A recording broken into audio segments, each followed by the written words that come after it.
SLE की treatment की बात करते हैं। एसएलई एक मल्टी सिस्टम डिसऑर्डर है और इसकी ट्रीटमेंट भी सही तरीके से रूमेटोलॉजिस्ट के अंडर ही होनी चाहिए। I am doctor Sushant Shinde और रूमेटोलॉजी इंडिया के द्वारा हम कोशिश कर रहे हैं कि ज़्यादा से ज़्यादा लोग रूमेटोलॉजी और आर्थराइटिस के बारे में समझें और सही ट्रीटमेंट्स लें। अगर आपको या आपके फैमिली में किसी को रूमेटिक डिसीज़ है तो ज़रूर इस चैनल को सब्सक्राइब करें।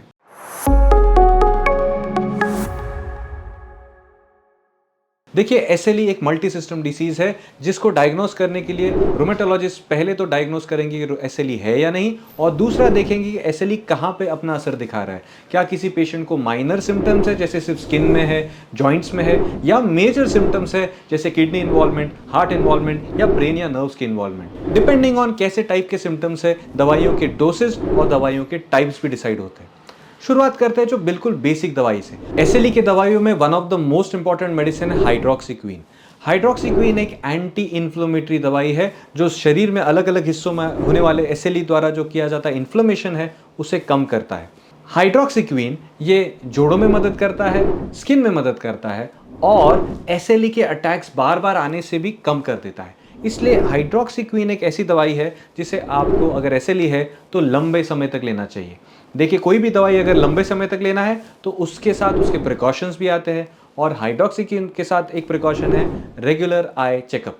बट ये रेगुलर आई चेकअप से डरिए नहीं, चेकअप कराते रहिए। और बाय एंड फार हाइड्रोक्सीक्वीन एक रीजनेबली सेफ दवाई है जिसे आप चेकअप के साथ लंबे समय तक ले सकते हैं।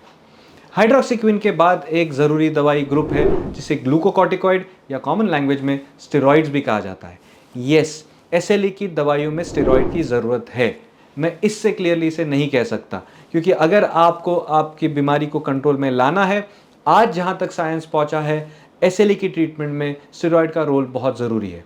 ऑफ कोर्स पिछले कई सालों में जो डेवलपमेंट्स हो रहे हैं, जो नई दवाइयाँ आ रही है, इसके साथ ये रोल कम हो रहा है, बट फिर भी एसएलई में steroids can be life saving.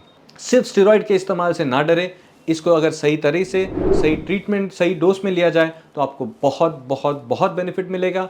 And yes, side effect की रिस्क रहेगी, बट उस रिस्क को मिनिमाइज किया जा सकता है, कम किया जा सकता है। अगर आपको स्टेरॉइड चल रहे हैं तो साथ में डाइट में रेगुलेशंस होने चाहिए। खाने में नमक कम रखें, तेल कम रखें, तली हुई चीज़ें कम रखें, मीठी चीज़ें कम रखें, रेगुलर एक्सरसाइज करें, बट अपने स्टेरॉइड्स को सही डोज में जैसे आपके डॉक्टर बताए उस तरह से ले।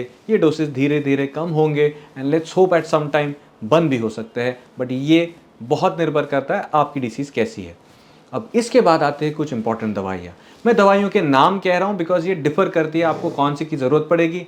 कुछ दवाइयाँ हैं जैसे माइकोफिनोलेट, अजाथाइप्रिन, ये गोलियाँ है, और कुछ लोगों को मीथोट्रिक्सेट इसकी ज़रूरत भी लग सकती है।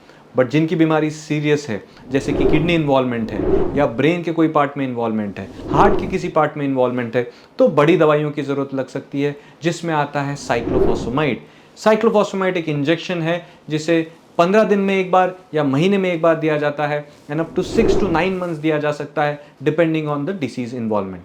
उसी के साथ एक एडवांस दवाई है जिसे रिटक्सिमैब कहते हैं। ये एक बायोलॉजिक दवा है, मतलब ये टारगेट करती है बी लिम्फोसाइट्स को जो आपके शरीर में एंटीबॉडीज बनाते हैं, और उससे एंटीबॉडी प्रोडक्शन कम करके एसएलई को फ़ायदा दे सकता है।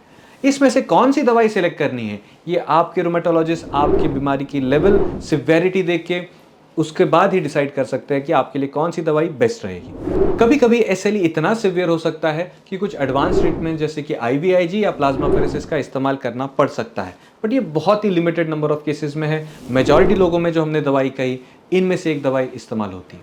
अच्छा, तो ड्यूरेशन ऑफ ट्रीटमेंट कितना होगा? वेल, एसएलई को लंबे ट्रीटमेंट की ज़रूरत है। ये ट्रीटमेंट एनीवेयर अबाव 5 years है, उससे पहले दवाई बंद करने का तो हमें सोचना भी नहीं है, बिकॉज एसएलई को कंट्रोल करना बहुत ज़रूरी है।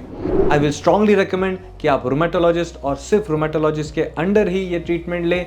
इस बीमारी को कंट्रोल करना बहुत ज़रूरी है, वरना this can be life threatening. Please take care of your health. If there are any questions, discuss with your rheumatologist. अगर मैं आपके किसी सवाल का जवाब दे सकता हूँ तो I would love to do that. Put them in the comment section. नमस्कार, जय हिंद।